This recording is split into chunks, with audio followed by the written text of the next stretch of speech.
ప్రజలు ప్రభుత్వం చేపట్టే కార్యక్రమాల్ని పూర్తిగా అవగాహన చేసుకోవాలి. అంటే ఇది సామాన్య ప్రజలు అవగాహన ఎలా ఉందంటే ఇది ప్రభుత్వమే చేస్తుంది, మాకు భాగస్వామ్యం ఏమీ లేదు అనే ఒక అవగాహన లోపంతో ఉన్నారు. ప్రభుత్వము గ్రామాల్లో ఏది చేసినా కూడా ప్రజల కోసమే చేస్తారు.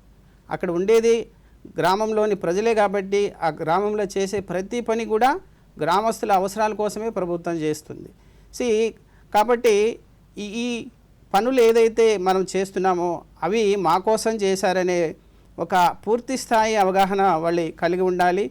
ప్రభుత్వానికి ఈ నీటి సంరక్షణ పనుల్ని చేపట్టడంలో కానీ, చేసిన తర్వాత వాటిని సంరక్షించుకోవడంలో కానీ వాళ్ళు ప్రధాన పాత్ర పోషించాలి.